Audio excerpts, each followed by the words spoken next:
Damn it, Jim, I'm a doctor, not an engineer. Or, wait.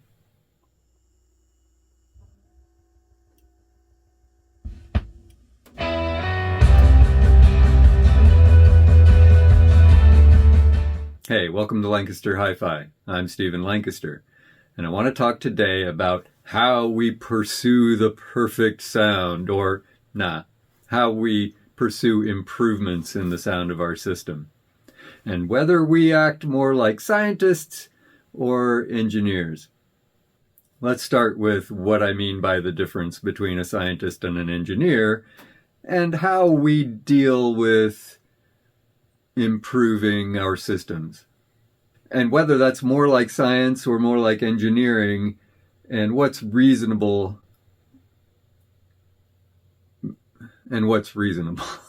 to expect of ourselves. Because we are faced with a bewildering array of possible measures to take to improve the sound of our system, or maybe it won't have a significant improvement effect. What do we do, right? We all face this almost, not every day, but, as audiophiles who do go about tweaking the system, how do we go about that? What's the way to do it? Is there a right way? Are we doing it wrong? Because a lot of people would say that we're doing it wrong. All right. Scientist versus engineer. And, forgive me if I'm oversimplifying or off base in some way, but I think the distinction that I'm going to make is useful, whether it's, super accurate as this is a scientist and this is an engineer or not. All right. Okay. So a scientist does an experiment, and in that experiment, there's a control and there's a change, and we change one thing at a time and, use that change. We've got some prediction as to whether the change is going to have a certain effect. And so we make the change, we see if there's an effect, and if there is no effect, then we reject the hypothesis. Okay? That's the approach of a scientist. The approach of an engineer is, this system's not ideal. There are improvements I could make. So I'm going to go about making those improvements. And then at the end of it, I'm going to do my best to make sure that at least I didn't screw things up so that the system fails. And if there's some benefit, I'll take it. And obviously there's going to be some cost-benefit analysis there. But, I'm going to try to make changes to improve things and hope it doesn't fail. Or accept those changes if the system doesn't get worse, doesn't fail, what have you. You can pick on me for oversimplifying or wrongly characterizing these two perspectives, but I believe that this is still a useful distinction. That when we make tweaks to our systems, we most often do that engineering type approach, and very rarely do we actually employ the scientific method. Yet naysayers, people who think a certain tweak is not worth the effort or the money or both, will point out that we have not employed the scientific method. And that's a perfectly valid criticism. That is, well, let's say to use the example that I brought up in a recent video of me taking my turntable to a friend's house, us trying a tweak, which was a platter mat, perceiving an improvement in the sound as a result of that platter mat, and thereby concluding, yeah, that's a way to improve the system. I'm also facing this situation in trying to review vacuum tubes. I've got an amp there, and in order to change the tubes, it has to go there onto my bench rather than up there on top of the stack of gear.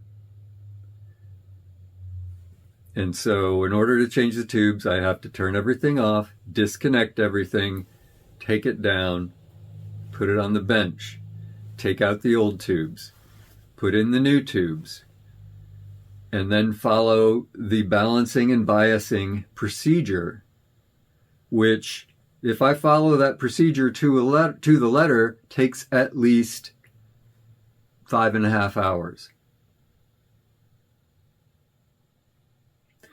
What's the likelihood that when I plug that back into my system, what's the likelihood that I'm going to accurately remember what it sounded like before I changed the tubes?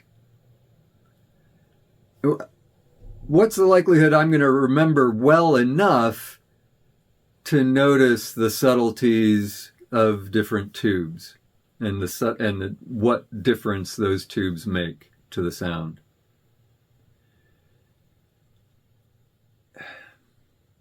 I might, and you could say, well, if you're familiar enough with the sound of your system, then it should be no problem, right? You don't do the comparison over minutes, you do the comparison over days or even weeks. Well, trying to do the comparison over the scale of weeks is kind of just doesn't work with the schedule of trying to turn out videos. But even if it does, over the scale of weeks, I've perhaps made other changes to the system. Now let me review some of the changes I've made recently in this system. I had changes made to the turntable. Right? I took it to my friend's house and he calibrated, adjusted the anti-skate. He mounted the cartridge on a different head shell. I tightened up the tone arm bearings. He noticed that the vertical tracking angle might be a bit steep. And I said, well, I could change that. And he said, yeah, but if it sounds pretty good now, then I don't know. Oh, he also gave me a record clamp that goes on the spindle, And that seems to have an effect. Okay, so those are all things that I've done that now affect the sound. And then, okay, the next day, say I get these new tubes. And now I need to, okay, let me go ahead and put these in. Or I could wait a few weeks and adjust my ear, to the sound of my system as it was before changing the tubes and then do that. But dang, I'm not a friggin', I am a scientist, but this isn't my job. Well, I guess you could argue it sort of is my job, but not really. This is a glorified hobby. This is a monetized hobby, right? I'm not trying to be the ultimate in scientific method here. Yet, if I give my impression of the change without employing the scientific method, then that means that whatever impression I have is open to perfectly good criticism. That's, you haven't employed the scientific method. Yes, you're right. Moreover, the tests are subjective to begin with. I didn't do a double blind test. But I don't have two identical amps with two sets of tubes that I can switch back and forth. Oh, and by the way, I'll need an assistant who also, double blind, really? That means the assistant doesn't know which is which when changing or not changing among these things. Jeez. I was thinking last night how I might test or review a different set of tubes. I've got two Dynaco Mark IIIs, and they're in sort of slightly different states of disrepair. It seems likely that I could probably get one of them up and running without needing to make any dramatic changes, as long as the circuit board isn't totally screwy, but it might be. The other one, the circuit board is like fallen out, and I'm going to need to replace that for sure. So I could, sort of rehabilitate the one, get it as close to stock as possible, and then restore the other. Well, do I restore it to near stock condition? But if I want to test, say I want to test Pavain's new flagship tubes, they're only making a few varieties of these tubes. They're going to be offering them as KT88s, 6SN7s, I think 300Bs, and maybe 845s. Okay, well, the Dynaco Mark III uses KT88s, but its other tube that's not a rectifier is a 6AN8. But there are mods, you can get modified circuit boards that instead use 6SN7s. I think they use a couple of 6SN7s rather than the one 6AN8. And I think the idea is that you use two triodes to make a cascode, and then maybe you have a triode left over, or maybe you use the fourth triode as a cathode follower for the input stage. That seems like a reasonable mod. And in that case, I could compare the two amps. I could compare it in, restored stock condition and non-stock condition, altered circuit with fancier tubes. Ruh-roh. I haven't just changed one thing now, have I? Oh well, there goes science again. I mean, unless now I'm satisfied with testing the effect of all those changes, right? And that's why ultimately the criticism based on the scientific method is valid when we're talking about tweaks, but it's unreasonable to expect an individual audiophile consumer to follow the friggin' scientific method in pursuit of their hobby, in pursuit of improving their system. No, we're going to tackle it like engineers. We're going to go, okay, here's the deficiencies that I perceive in my system, or at least places where I think there's room for improvement, and I'm going to target the ones that I reasonably can and make those improvements. I'm using cheap cables. I can improve the cables, and that ought to improve the system. Check. And can I do that? Is that feasible? What kind of cost? Oh, I can make that cost relatively low. Cool. I'll do it. That stock platter mat, that's from 1979. It's high quality, but, advances in materials science and engineering have provided us with some dramatically improved quality of an effect of platter mat. So is that an improvement I can make? I can target that. Is that feasible? Is it cost effective? I can do that. A record clamp, that might help. Can I do that? A new head shell, can I do that? Right? So we're going to target these things that we see as, maybe the lowest hanging fruit as we go, and then work our way to more and more difficult to reach fruit in improving our system. But along the way, employing the scientific method is just a total pain in the butt.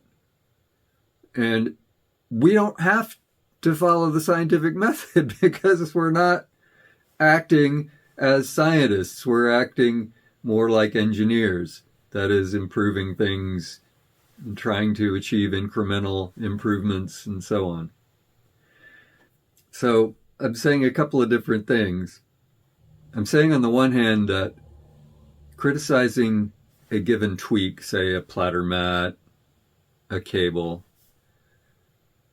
because we haven't proven the benefits with the scientific method, that's a valid criticism of that tweak from the perspective of somebody wanting to improve their system and judging whether they want to spend that money. But it's not particularly reasonable, on the other hand, to expect an audiophile consumer or even a reviewer to perform that scientific test to prove the efficacy of that tweak. Because it's just not reasonable to do. Now, in the case of a platter mat, that might be something where we could do a reasonably scientific-ish test. Because it's so quick and easy to do, and, we could relatively easily mask, what somebody is doing to the platter mat while another person listens for the effect. But new tubes? No, it's not reasonable, just given the sheer effort and time involved in changing tubes, at least in some tube amps. I mean, in some amps and for some tubes, changing them can be done quickly. For my Beaver Valley amp that I now have in my system while my other one's on the bench, I took that up to Chris's and we did some tube rolling, and that's pretty quick because we're just plucking out those input stage, the small tubes. And those don't get very hot, so you don't have to turn the amp off for very long in order to change them. And they probably have a pretty big effect on the sound, if anything is going to.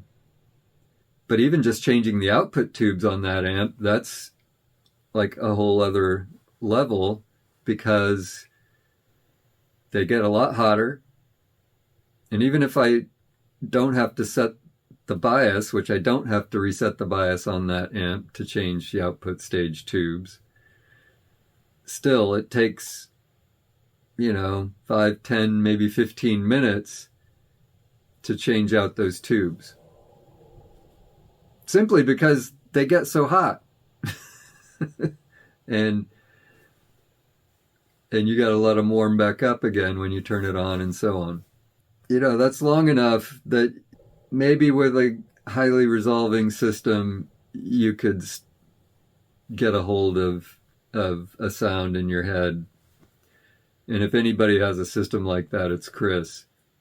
But my system, I don't know. My system is nice, but I don't think it's quite highly resolving enough for the impression to be perfectly reliable in given even 5, 10, 15 minutes in time. And the fact that, I can't do that double blind. I've got to be the one who changes the tubes. I'm not going to try to get a family member to do that. Now, I could have Chris over and he could do it while I sit or something like that, or I could do it while he sits. And we did that with cables. you know, I changed the cables and then we both listened to them. But still, there was, you know, between every set of cables that we listened to, there was some time. But, you know, there were two of us. We listened to the same song over and over. So that was doable, but just. Because cables you can swap out pretty quickly. But that's kind of, you know, that's almost, you know, small tubes that don't get very hot, cables that can be changed quickly, platter mats. If I've got two cartridges on two different head shells that are both, you know, adjusted for that tone arm on that turntable, those can be swapped out pretty quickly. But that's, you know, that's the sort of thing, that is the stumbling block that we face as audiophiles and even people trying to express opinions on YouTube about the efficacy of different things.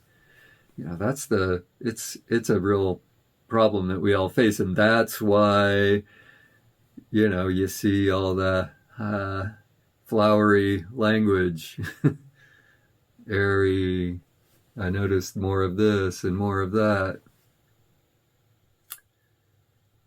You know, some people will point out, and, you know, if you expect a change, and even if you don't, you know, that second time you listen, you're always going to be noting differences with the first time. You know, it's just not, you got to be able to go back and forth relatively quickly and preferably blindly in order to, you know, have a more scientific sort of experiment. But we just don't function that way as individuals engaged in the hobby of having a nice system. We function as engineers. We find points where we can improve the system and we tackle those. And as long as we don't perceive that we made it worse, we keep those and we move forward. I don't know, maybe that's just a really basic, simple kind of observation that's obvious to everyone, but maybe not. And that,